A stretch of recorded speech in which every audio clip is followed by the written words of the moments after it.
Welcome to the Streets and People podcast presented by Get Around Cabo Car Free. Get Around Cabo Car Free is a volunteer community movement advocating for more transport options for people who can't drive in Caboolture and Morayfield in Queensland. In today's podcast, we'll be covering one of these three broad topics. It might be Road Rules 360, where we discuss Queensland's road rules, the legislation, the design for people walking, biking, in wheelchairs or on a scooter. It might be Not Everyone Drives, where we chat with people whose transport options don't include a car in a car-dependent society. And it might be People and Projects, where our conversations are with people working on a specific aspect of inclusive transportation. Today we're doing one of our Not Everyone Drives episodes, and we're having somebody who drives, which is a bit of a contradiction.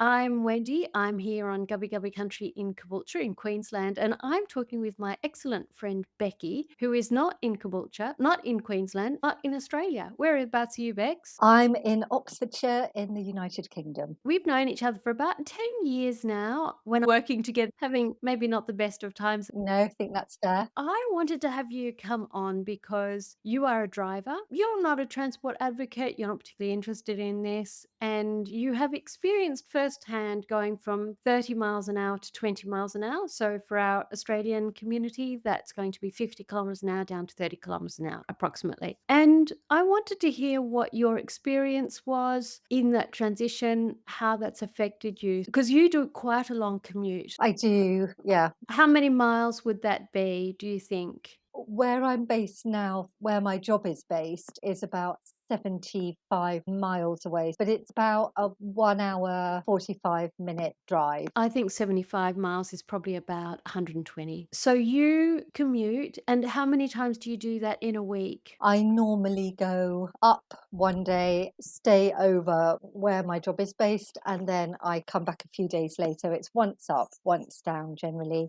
Sometimes I have a little bit of driving in between. Okay, so you're on motorways, you're in villages, you have A roads, B roads, C roads, which nobody will understand here. This particular journey means that I drive out through small villages, then eventually I hit a road. So it's not an actual motorway, but it's 2 lanes, and the speed limit on those roads is our maximum speed limit, which is 70 miles an hour here. That'll be equivalent to our 110. It's a real mix. And then when I get to my destination, it's actually a very small little town. Lots of cars parked on either side, quite windy streets. So it's a real mix. And so you've been doing that for over a year now? Or Yeah, just about a year, that journey. when you were working in the other place, was that more local to where you are in your previous employment? Yes, that was only 12 miles away. But the irony there is it would take me over an hour every day to get there because it was in the centre of Oxford, and Oxford is known for absolutely appalling traffic jams. You crawl along at snail's pace most of the time because it's so congested. Could you have ridden a bicycle to and from the office? Would you have good paths or bike paths from your home into that job if that had been something you had wanted to do? The simple answer is no. I live out in the countryside. I would have had to have cycled most of the way without there being any kind of cycle path. And again, it's on windy roads with poor visibility around corners. When I lived on the edge of Oxford, I did used to take my bike because when you get to the sort of real periphery, then there are really great cycle paths. You have to have driven some miles to have got to those. And to be clear, you have lived in Austria, you have lived in the Netherlands. I have. That's amazing for cyclists. Yeah, cycled everywhere there. Completely different. So when the infrastructure is there, you're actually happy to ride your bike there. But when there's no safe infrastructure, you just... Oh, absolutely not. And then you see the consequence, which is lots of traffic jams and awful traffic and all the rest. Absolutely terrible. And in fact, the road I used to drive down into the centre of Oxford, I think there was some kind of European Union study of pollution, and I think it's one of the most polluted roads in Europe. There you go. just because it's an arterial road into Oxford. But just goes to show, if you have the good infrastructure, you would have loved to have ridden your bike into Oxford. If it's available, then that's what you can do. If it's there, you would do it. I wanted to hear about your perspective in these longer journeys of 75 miles from villages and onto arterials and then villages again. So lots of changing from going at 70 miles an hour to 20 miles an hour. And you were against the 20 miles an hour before it started, weren't you? Normally in villages in this country, it's a 30-mile-an-hour speed limit. And that has been the case for as long as I can remember. And 30 miles an hour is fairly slow. Then there were noises about this 20-mile-an-hour speed limit coming into effect. It hasn't come into effect across the whole country. There were so many protests about it because you do basically feel like you're walking. When you're driving, if you've ever had to drive at that sort of speed, you can really hear the engine labouring and you sort of think, oh my goodness. The local council where I'm actually living started to bring it in on some of the roads around here. And I must admit, I thought, oh gosh, I'm often in a rush. You know, we all have busy lives. That's another 10 miles an hour slower. You sort of feel that slight mix of panic and rage as you're driving, thinking this is slow, slow. And you're just thinking,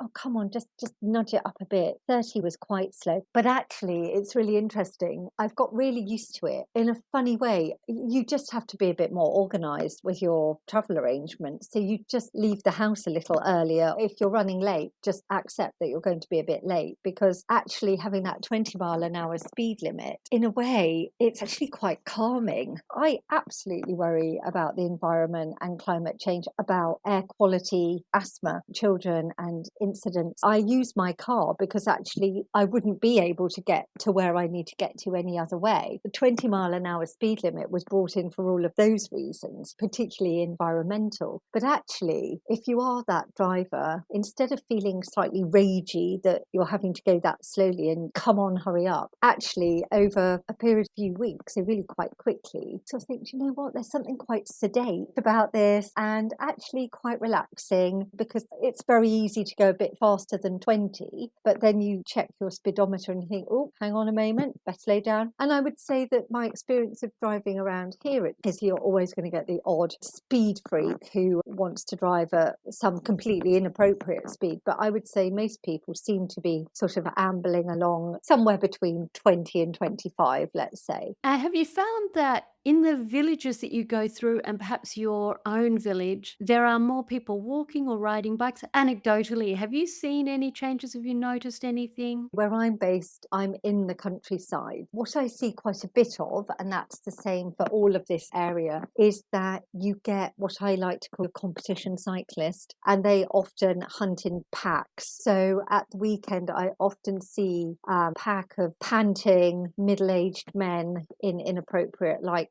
puffing their way, or in fact, to be fair, quite often whizzing, but in a pack, up and down. I'm actually on a small hill, so I see that a lot, particularly at the weekend. What I don't see much of is neighbours jumping on their bike just to cycle up a very steep hill to go to the village shop. I don't really see that so much, but again, I wouldn't really want to be on a bike around here. The roads are quite twisty and turny. Out here in the countryside, what you have are often quite narrow roads with quite high hedgerows of native hedging, which is great, but for visibility, obviously not so great. In the spring and summer, that's all burgeoning and blossoming, and so the visibility is actually even poorer. Ironically, it's better in the winter because the leaves have fallen off most of the trees and you can see better. But yeah, I don't see people using their bikes to commute around here. Do you live near any village shops or anything like that? So we have a village shop that is just up the top of the hill. From where I am, it is a really quite steep hill. You would have to be a pretty hardened cyclist to make it up the hill. What I do see are people getting off their bikes and pushing it up to the top. If I go to the village shop, it's like a 10-minute walk for me, and I walk it. I definitely wouldn't get in my car to do that. Before it converted to 20 miles an hour, would you have walked on that same path, or what was the feel of it like when you did do that 10 to 15-minute walk? Our village has only just gone down to 20. So, as I say, the 20-mile-an-hour speed limit is being introduced in piecemeal fashion. So, it's not as if it's happening across the country in one go. We have only just, in the last few weeks, got our 20-mile-an-hour signs. I would say that has made no difference to the people I see walking up and down. It doesn't make any difference to me walking up and down the hill because it was a village anyway. I think what I do notice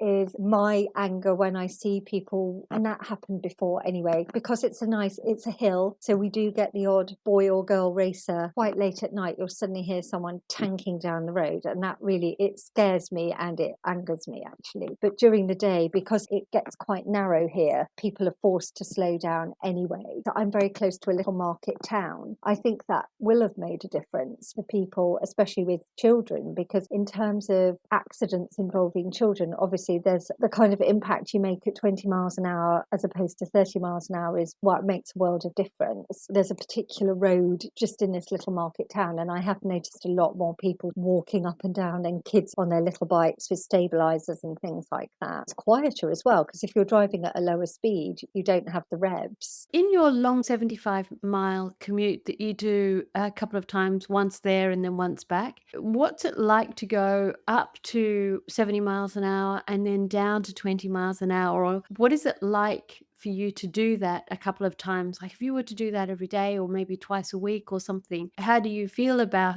that change in speeds over time in the course of you doing this commute back and forth over the year, and the speed limit changes that have taken place? How have you found that? The thing is, where you have the 20-mile-an-hour speed limit, you are in a different setting to when you're going at 70 miles an hour. When you're going at 70 miles an hour, these aren't pretty roads. You're not going through residential areas. It's often industrial. You're obviously on the edge of a large urban conurbation. There's no way you would crawl along at 20 miles an hour. When I'm driving, I don't hang about. I drive absolutely at the speed limit. I think what it does do, when you've got such a big gap between 20 miles an hour and say 70, I personally think that it makes you more aware of driving at speed, because I'm a fairly nippy driver, but I think I've become much more concerned and aware of making sure I'm driving at 70. I mean, obviously, if you have to overtake someone or someone's driving badly, slowly, you have to avoid something or someone, your speed's always going to creep up because you have to accelerate to get past whatever the problem is. But then I tend now to drop back down because I think it's just made me more aware. 70 miles an hour is pretty fast. It shifts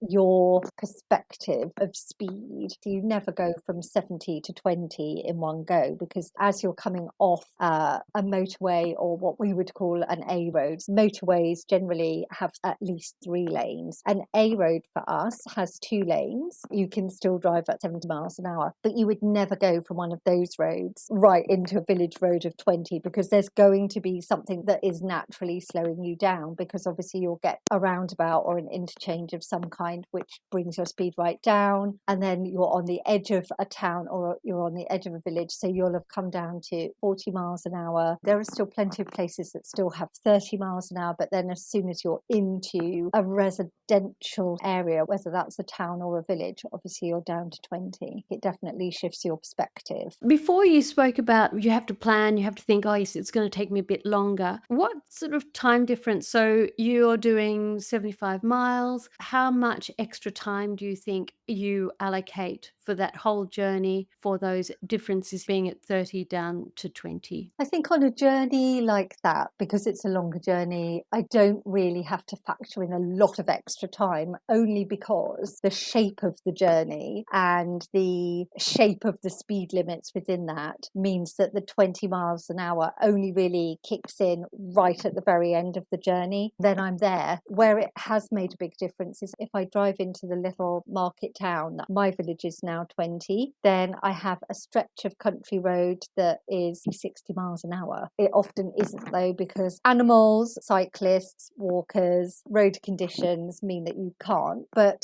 I know I've got 20 right outside my door, and I know I've got 20 the moment I get to the edge of the little market town. It's just meant that I've had to bake in an extra 5 minutes. Yeah, so it's nothing. It's much less than you think it is. You said you feel like this rage. I did definitely. Ugh. Okay, I thought that was very interesting, your sense of rage, and this is so stupid, and we're walking pace, this is like irritating. Yeah, I could have walked. Is that to do with the visual cues of the road or just the habit? It's like, hurry up, hurry up, hurry up. I'm thinking of one particular road near here. It is a residential road, but it is one of the widest roads I think there is around here. Over the 20 years I've lived here, I'm pretty sure at one point it was 40 miles an hour because it's so very wide. The actual carriageway for cars, it's only single lane one side and the other, but they're incredibly wide lanes. Then you've got a very large pavement, I mean really wide, and then the houses are really set back from that. So there are meters and meters of space between the carriageway and anyone's front garden. And so when it was 40 miles an hour, that felt completely reasonable because it just had that look about it. And now it's 20. That is the one bit of road that actually feels really difficult because it's so wide and so open, and you can see it stretching out ahead of you, and you are pootling along at 20 miles an hour. But again, even with that, you just get used to it.